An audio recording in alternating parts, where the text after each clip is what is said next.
Nasa linya na po natin si Chairman George Garcia ng COMELEC. Chairman! Magandang morning! Magandang morning po, Katunying, Ka Jerry, at magandang morning po sa mga kababayan natin. Apo, bago lang po doon sa issue ni Kong Egay Erice, unahin na muna natin. Yung agad na sinabi. Unahin na muna natin itong issue po ng mga ayuda, tulad ng AKAP, AIX, TUPAD, at kung ano-ano pa. At kung ano-ano pang tulong.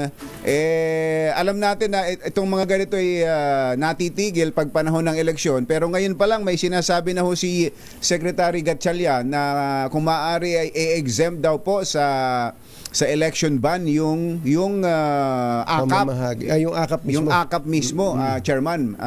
May chance ho ba? Pwede bang mangyari yon? At Katunying, Ka Jerry, tama po kayo. Ang katotohanan talaga kapag ka-election, kapag ka po 45 days before the election, ay bawal po ang mga social services. Yan po ay prohibited at pine-prescribe ng ating batas. Kaya lamang po, pwede po mag-issue ang COMELEC ng tinatawag na exemption at therefore, pwedeng yan ay mapagbigyan. Ano po, ang COMELEC ay hindi magiging hadlang. Lalo-lalo na kung ito ay tulong sa ating mga kababayan na mahihirap, lalo na kung ito ay pang-araw-araw na pangtawid gutuman lang nila. Kaya po, nakapagbigay na po tayo ng exemption sa ating pong Department of Labor sa kanilang TUPAD at iba pang proyekto. Sa Department of Health, kasama po yung MAIF na tinatawag, binigyan na rin po natin sila ng exemption, pero may mga napaka-striktong kondisyon po tayo na nilagay doon para po sa pagpapatupad nito. Ito pong sa DSWD na mga proyekto ay natanggap na po natin at ngayong araw na ito po ay atin po itong ilalabas. At ito po, for your information, kauna-unahan sa inyong programa, sasabihin ko, igagaran po natin itong exemption na hinihingi ng DSWD. Kasama po dyan yung mga AKAP, yung mga AIX, yung mga iba pang mga ayuda programs nila. Pero meron po tayong nilagay na napaka-dobling stricto na kondisyon, lalong-lalo na yung no politicians/candidates na present during the distribution ng mga ayuda na ito. At siyempre, kasama na rin po yung pagsasabit sa amin nung sinasabi po ni Secretary Gatchalian na kanila pong nililinang na guidelines para po sa striktong pagpapatupad po nito. At siyempre, yung periodic submission sa amin nung update sa pagdidistribute at pamimigay ng mga ayuda na ito. So bawal maging present sa distribution ng ayuda yung politiko. Pero yung pong mga tarpaulin muna, yung tarpaulin ni politiko nakangiti na gano'n. Kaya t-shirt. Yung mga supporters o staff nila, wala si politiko, chairman, pero yung chief of staff o yung mga staff nila ay nandun at nakakamiseta na may mga mukha ni politiko, ni kandidato. Alam niyo po, pagka po sinabi natin no politicians/candidates, damay-damay na po ang lahat doon. Kasama na rin po yung mismong mga tauhan nila. At siyempre po hanggat maaari, yung po sinasabi natin sa DSWD, na kahit po yung mga any indikasyon or indication na mismong parang ang politiko ang nagpapadistribute nitong mga ayuda na ito. Tatandaan po ng lahat, ito po yung DSWD program. And therefore, hindi po ito proyekto ng politiko o ng kandidato. Yun po ang dapat maintindihan ng mga kababayan natin. Karapatan niyo pong makatanggap nito.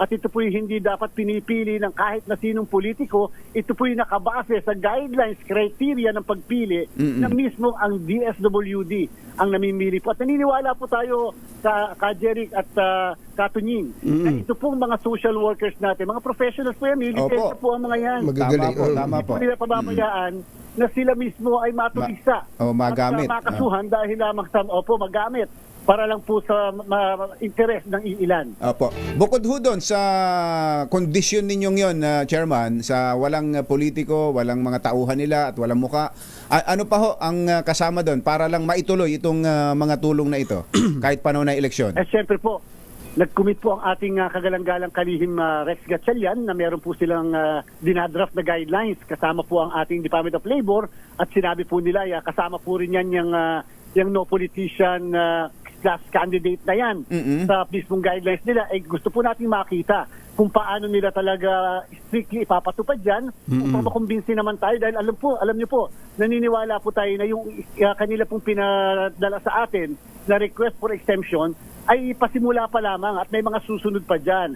So, ibig po natin sabihin, siyempre po gusto namin subukan. O sige, bibigyan namin kayo ng exemption dito, pero dapat tuparin nyo yung lahat ng commitment ng departamento para maipatupad ng tong tama. Para naman po yung susunod nilang request pa, mas magiging mabilis naman po ang Tama. action namin. Dahil otherwise, pagka po hindi naging mabilis siya, nasa power din po namin i-cancel ang kahit na anong request for exemption, national man or local government unit or agency.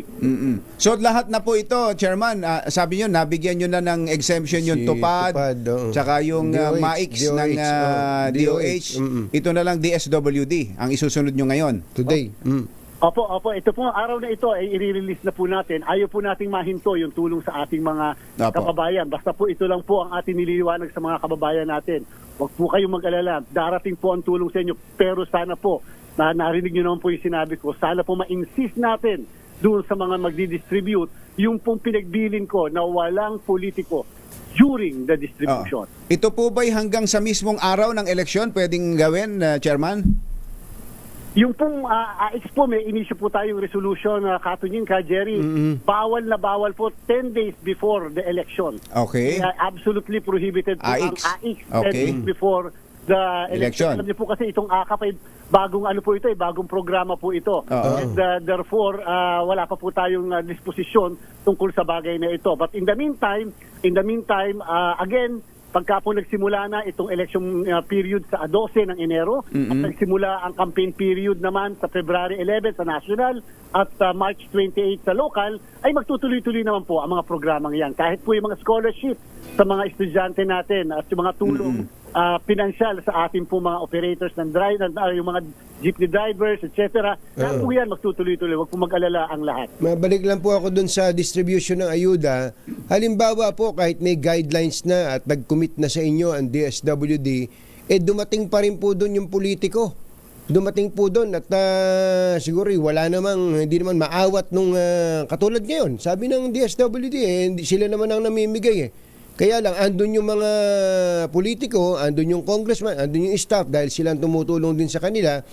Paano kung biglang sumulpot po dun yung politiko? Meron po ba silang pananagutan sa COMELEC? Pwede ba silang ma-disqualify bilang kandidato on the basis of violating the conditions set by the commission? Ay opo, katungin ka, Jerry, meron po kami dinisqualify ng mga governors at mayors patungkol sa tinatawag nating abuse of state resources. Aba yung iba nag-distribute pa nga noong tulong sa mga tricycle drivers na Oo nga pala. Wala, tama. Kaya naman po wala man lang hiningi exemption sa atin. Pagkatapos doon sa mga senior citizens, tama lang din. Pero hindi po ba naman napakadali naman humingi ng exemption sa COMELEC Pero yung sinasabi natin, yung present sila dyan, natapos bigla na lang na dumating dyan, abay pag may nakapag-picture sa kanila at na-pinpoint na yan yung eksaktong panahon na bawal yung mga presensya nila, ay wala po sana sa samaan ng loob kung ang COMELEC ay magdi-disqualify sa kanila, magpa-file ng kasong kriminal dahil yan po isang election offense. Kahit wala pong mag-file ng complaint, pag may nagpadala lang sa inyo ng picture at moto proprio, pwede ba kayong mag-usisa doon, mag-investigate kung totoo yung pakapadala sa inyong larawan o video? Ay opo, kapag po ang pinag-uusapan ni disqualification case, hindi yung cancellation, disqualification dahil yan ay election offense, ang COMELEC ay may motu proprio power. Kami mismo, pwede kaming magreklamo, kami mismo pwede mag-imbestiga para din po yung walang pinagkaiba sa vote buying Kahit nabigyan lang kami ng picture o masabihan lang kami mismo nag-iimbestiga. Pinatunayan po natin yan. Katulad ka, Jerry, nung barangay SK election, 7,500 ang ating kinasuhan, binigyan ng show cause orders at 253 ang hindi namin pinaproklama sa mga posisyon. So, pwede po namin gawin yan. Ito po ang ayun, mga sa sige nga. Pwede po kami hindi mag-proclaim sa kanila. Sana po maintindihan nila, pwede namin sila hindi iproklama kahit na manalo at nanalo sila. Ayan, magandang bantayan yan. At itong binanggit ninyo na papayagan ninyo, bibigyan ng exemption, pwede na rin maging dry run ito, kumbatsero Chairman ng politicians free distribution of government assistance. Government assistance, Papag nagawa ngayon panahon ng eleksyon, pwede nang gawin kahit hindi panahon ng eleksyon. Kahit hindi panahon ng eleksyon, Chairman. Yun nga po yung sinasabi din natin, bakit ba naman, yun naman po yung 45 araw lamang, pwede naman yung iba yung makatiis na lang, o yung iba naman yung after the election na lamang. Alam niyo po kasi meron mga pagkakataon pwede naman mag-distribute halimbawa ng bigas bago man lang mag-campaign period. Bakit ba naman kinakailangan mag-distribute ka ng ganong kadaming bigas during the campaign period, samantalang pwede naman yung ibibigay mo isang sakong bigas, tatagal na yun. Sa matapos ang halalan. Oo. Ibig ko sabihin, talagang alam mo na ang reason, ang purpose ay to solicit the votes of the people. Yan po yung pinagbabawal ng batas natin. Kung kami lalamya-lamya po sa pagpapatupad sa ganyan, para na po wala na lang magkaroon ng commission ng election. So ang sa amin po, pasensyahan na lang kung medyo stricto tayo sapagkat unfair naman po doon sa mga hindi nakaupo at wala pong access na mga kandidato doon sa government fund. Ayan. Naalala ko, last na lang, Chairman, yung pong kaso ni Alice Go, kaya po siya kinasuhan ng paglabag sa election code ng COMELEC, dahil siya nagdeklara siya ng kasinungalingan sa kanyang certificate of candidacy. Tama po ba yun? Tama po. At dahil po may findings ng National Bureau of Investigation, kasama na rin ang opisina ng Solicitor General, kaya po sila nag-file ng petition for quo warranto. At ginawa po namin basihan yung mga findings nilang yon upang magkaroon din kami ng sariling investigasyon na ginamit namin yung mga fingerprints niya na nakuha sa NBI. So yun ay kahit walang nagreklamo sa inyo. Ngayon, meron pong laganap na balita. At sabi ko nga kahapon, dumaan na sa kamay niyo ito tungkol kay Senator Erwin Tulfo. Senator na dahil mananalo na to si Senator Erwin Tulfo. Number 1 sa mga survey. At hindi po maliit na issue po itong pinag-uusapan dito, Chairman. Pwede ba kahit walang magreklamo sa kanya, motu proprio ang pinag-uusapan po kasi dito yung pagdedeklara niya ng kawastuan o kasinungalingan sa kanya certificate of candidacy, considering ang mga dokumento po dito dumaan sa Commission on Appointments na isang body na napakabusisi din. Nabanggit nyo kasi kanina yung NBI, Chairman. Can you conduct your own investigation motu proprio kahit wala pang nagsasampa ng kaso to disqualify Senator Erwin Tulfo? Pwede po namin gawin yon, Katunying ka, Jerry. Pero basta hindi po issue ng pagpapakancel ng kandidatura dahil nga po kapag ang pinag-uusapan, sabi ng Korte Suprema, ay issue ng citizenship, age, registration as a voter, literacy at yung mismong residency, dapat daw po may isang registered voter ang magpa-file niyan. COMELEC ay walang motu proprio na kapangyarihan na mag-initiate kung iyan ang mga pag-uusapan. Subalit, kapag ang pinag-uusapan po, Katunying ka, Jerry, ay election offense o yung violasyon ng ating pong election law, pwede po kami mag-motu proprio, pwede po namin gawin po yan. Aware po kami doon sa binabanggit nyo na naglabasan po talaga sa social media at syempre po ay kahit paano gusto rin namin tingnan at busisiin yung mga sinasabing dokumento. Kaya lang, siyempre, very limited yung pwede namin gawin sapagkat kinakailangan namin i-countercheck sa ibang ahensya ng pamahalaan. Yung po kasing nakaraan, dumaan na nga po sa kamay nyo yan, pwede bang sabihin ni Senator Erwin Tulfo na hindi, na-desisyon na ng COMELEC dati yan Lusot na nga ako, inabsuelto na nga ako ng COMELEC dati dyan Ganun ba nangyari noon time na yun, Chairman?